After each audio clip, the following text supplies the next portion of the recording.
Abrir o aplicativo do banco e dar de cara com aquela compra completamente desconhecida na fatura do cartão? Nossa, dá um frio na barriga instantâneo, né? Ou então, o dinheiro sai da conta, a compra é aprovada, mas o site de onde o produto deveria vir simplesmente some do mapa. A sensação de pânico, a revolta e aquele medo de ter que arcar com o prejuízo é algo muito real. Mas muita calma nessa hora. A ideia dessa nossa análise de hoje é justamente mostrar que o sistema tem regras claríssimas, desenhadas exatamente para proteger quem consome nessas horas de sufoco. A grande pergunta que fica martelando na cabeça quando as coisas dão errado no mundo digital é: de quem é o prejuízo? Quando uma compra falha, um site falso desaparece na fumaça ou o pacote nunca chega na porta de casa, quem é que fica com a conta no final? Será que a culpa é do banco? É da loja? É da plataforma de vendas? É bem essa dinâmica que a gente precisa desvendar a fundo agora. Certo, vamos mergulhar no nosso roteiro. A gente vai passar primeiro pelo risco da compra online, depois pela cadeia de responsabilidade, em seguida vamos ver como reunir aquelas provas essenciais, entender o famoso processo de chargeback e, por fim, descobrir quando é a hora certa de acionar a justiça. Vamos lá! Número 1. O risco da compra online. E aqui, agir rápido faz absolutamente toda a diferença.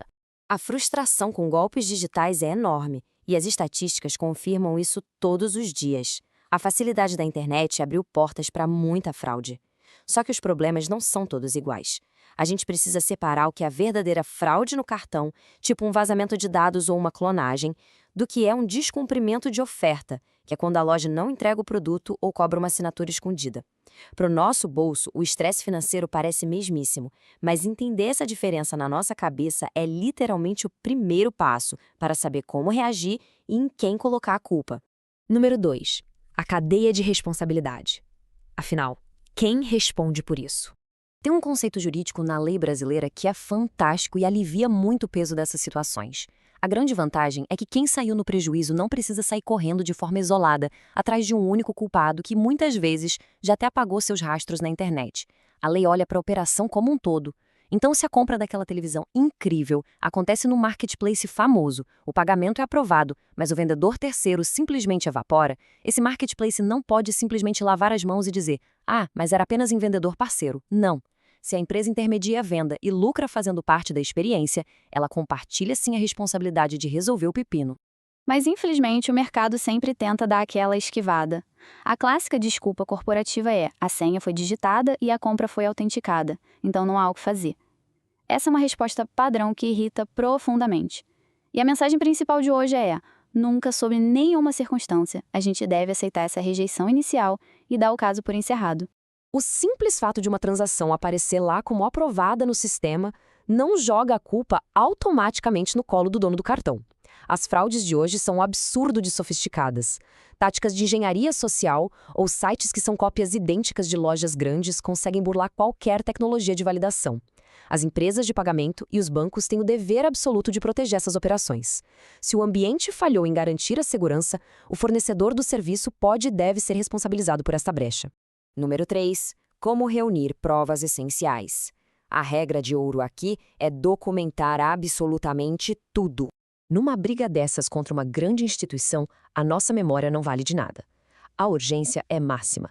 Tem que agir na mesma hora. Primeiro, bloquear o cartão pelo aplicativo para estancar a sangria e impedir novas compras. Segundo, contatar o banco ou administradora imediatamente. E terceiro, registrar a contestação de forma bem clara. Não dá para deixar para o final de semana. Essa agilidade é o que prova que não houve nenhuma conivência com a fraude. E além da rapidez, é estritamente necessário montar um verdadeiro dossiê.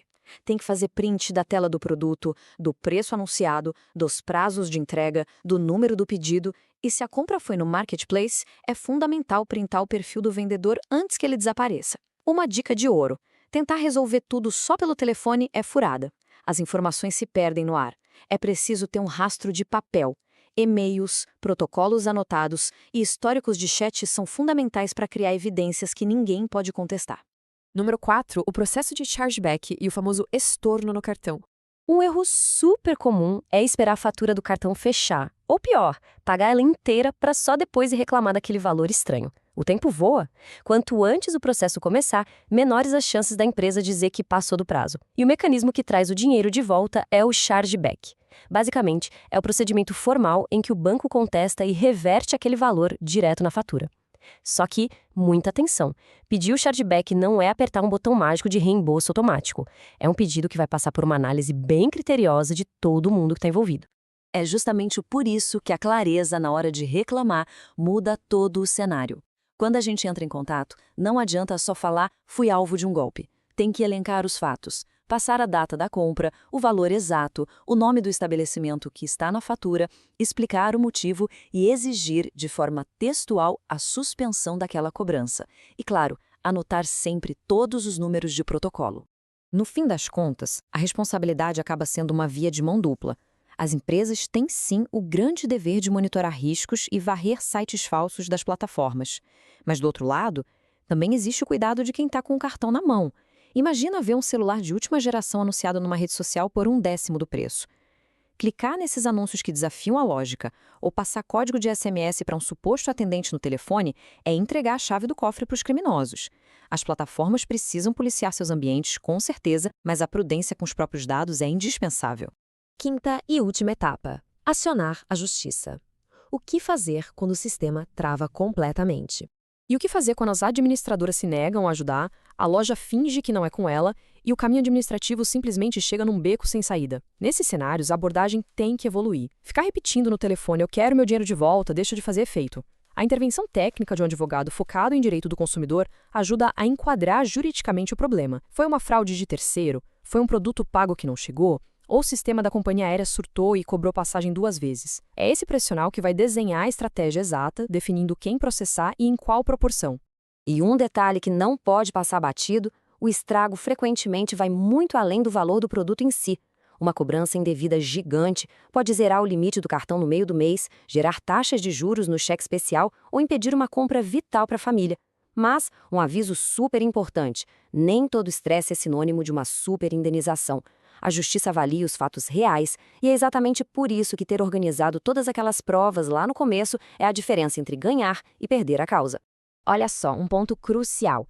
A batalha não termina no minuto em que o atendente promete devolver o dinheiro no telefone. É absolutamente necessário colocar um lembrete para checar a fatura do mês seguinte.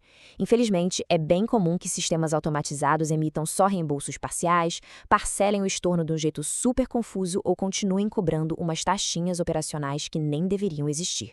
A missão só acaba de verdade quando a fatura está 100% limpa daquela cobrança injusta. O que nos deixa com uma reflexão final muito importante. Diante de tantos riscos, mas também de tantas ferramentas de proteção, a gente vai simplesmente normalizar o prejuízo de uma fraude digital como se fosse uma mera fatalidade da vida moderna? Ou vamos usar essa clareza, agir com velocidade cirúrgica e lutar para proteger nosso suado dinheiro? A fraude não é o fim da linha, e as regras existem para equilibrar o jogo. Com um método, provas muito bem guardadas e decisões rápidas, o patrimônio fica sempre muito mais seguro. Muito obrigado por acompanhar essa nossa análise até aqui e até a próxima.